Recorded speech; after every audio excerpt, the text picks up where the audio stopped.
shop now and support the channel by clicking the link below. And also check me out on these socials for more awesome content. Georgie, the people are demanding a list. All right. So, did a couple things with this deck. One, an envelope with it. Two, I almost topped the regional with it, but I lost due to lack of knowledge on the VS cards and how Orcust and Girsu works. But everyone's been asking about this list, so I thought it's time to deliver the goo. All right, you ready? Yeah, so, let's do it. This is a Ritual Beast deck list with a big twist.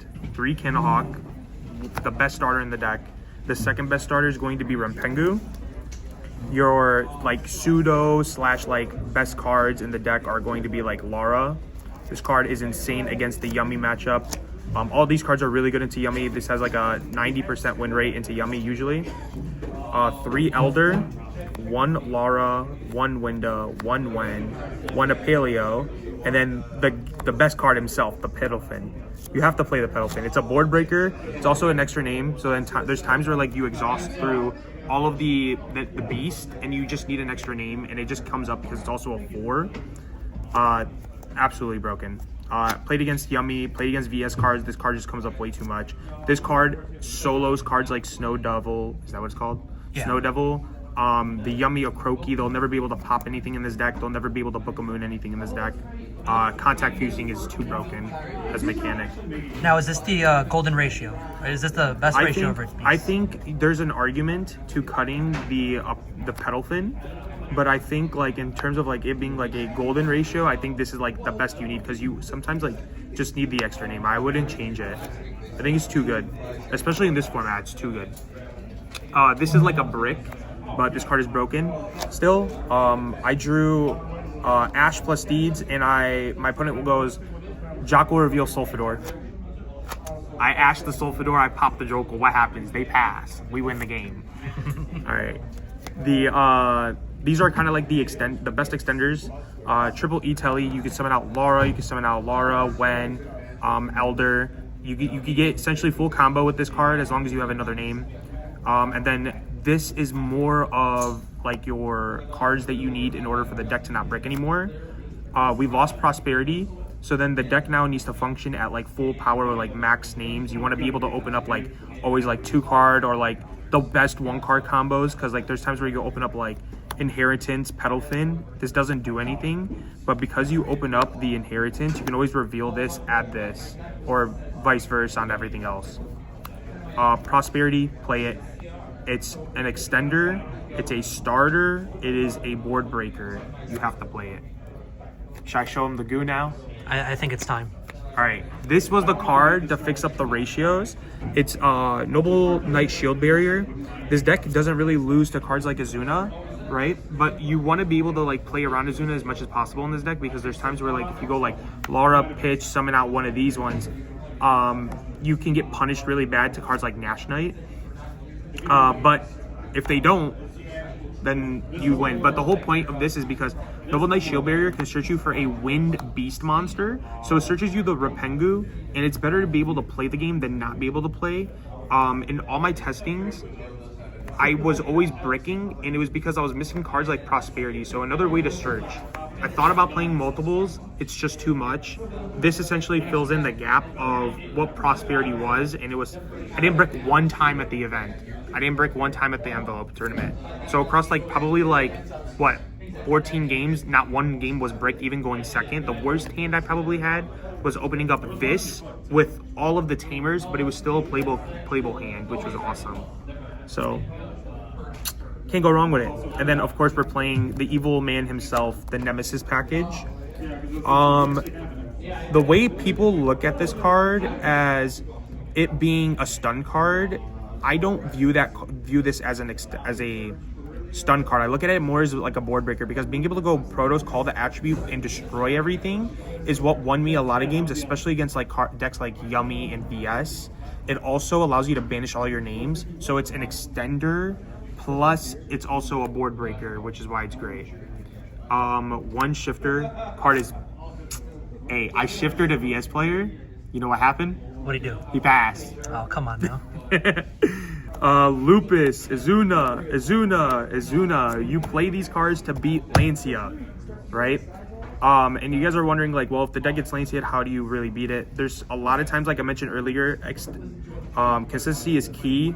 Opening up, like, your extenders with names, able to add Elder, add this, and have a combination to keep on playing.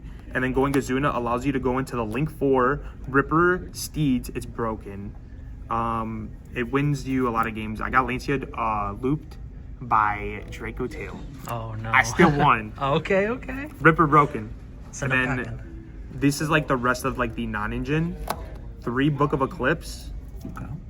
3 Ash Blossom, and 3 Fulos. If you look at it, there's technically 3, 6, 9, 12, 13, 14 technically like non-engine in the deck. Obviously if you're playing against Yummy, I still kept this in because against Yummy they have to hand trap this deck in order to beat it. The Yummy interactions just don't work against Ritual Beast because of all the contact fusing and then being able to like protect all your cards with like Lara or going into Cannahawk. They can't beat it. How'd you like Eclipse? Broken. I Book of Eclipse to vanquish Soul Player for 5 cards.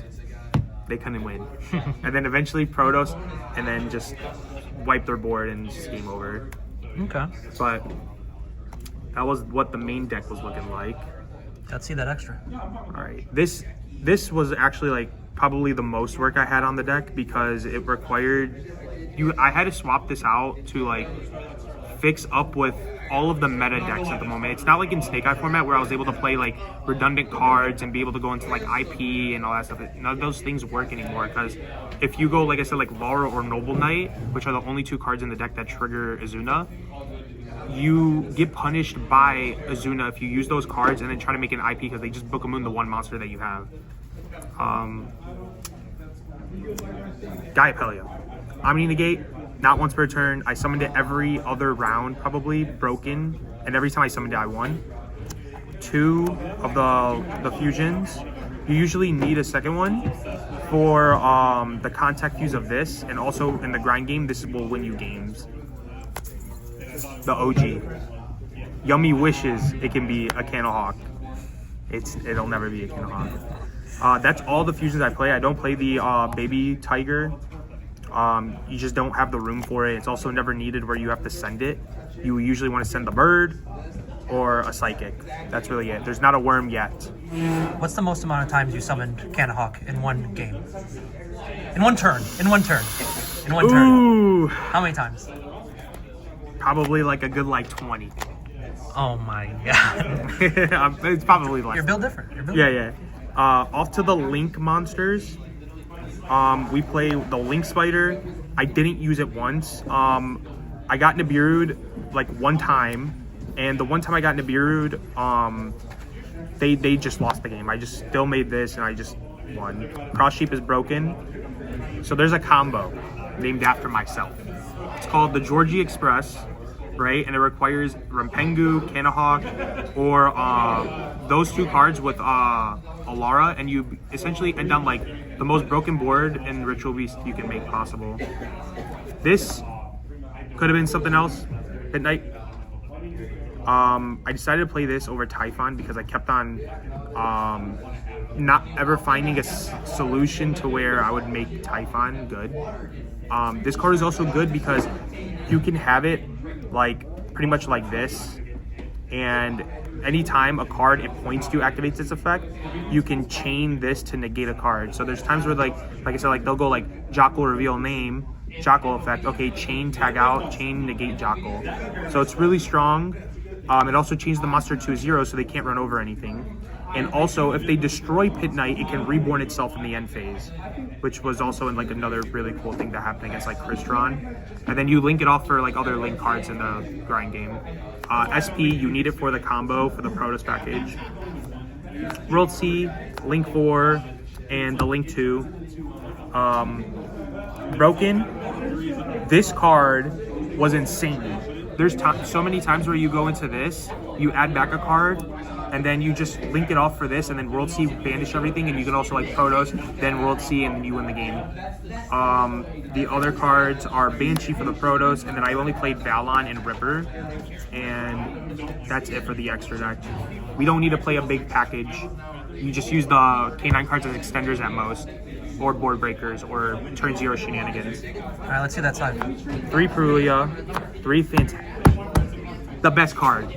The best card. Really? If this is not in your side deck, you're playing the game wrong. Yummy dies to this card. Nibiru, the GOAT. Dwayne the Rock, the Johnsons. This was kind of like my Draco Tail out because the deck surprisingly has a good matchup into me. Retaliating Sea. They go Rahu, Ketu. You drop this on them, they die. The other thing I had now for going first, I went back to my nationals list kinda. I put Callby in for like Charmies and stuff because that shit hurts my deck a lot. And I put 2 of these. Die 5, we're evil. We're evil. 1 shifter was not enough. So play against Draco Tail. He double charmied me. I dropped this on him. Okay. And he looked at me, you know what he says? What do you say? You're a bad person. Dang. I said, okay, coming from somebody who double charmed me, and I still won the game, obviously. Can't play through this. Yummy loses to it also under like 1 pop. It's broken. But yeah. Yeah, so any shout outs? Shout out to Dylan, Jose, everybody who goes to Eternals, and the Ritual Beast group chat, you know, for supporting this. All right, and talk a bit about the deck Post Dude. Where's the position? Pose Dude, you play Nori, I believe it's called. The normal summon. Yeah, you For play Nuari, Kanan. and then you can do Nuari 1-card combo into full Ritual Beast combo because of Saryuja. Oh, okay. Broken. Yeah. But you obviously Oh, I have to know. draw it off of Saryuja. But Yeah. it's 1-card Saryuja Let's into a full combo, which is insane. We love Saryuja. We love it. Best right. card in the game. Subscribe to take a ride on the Georgian Express. Yeah.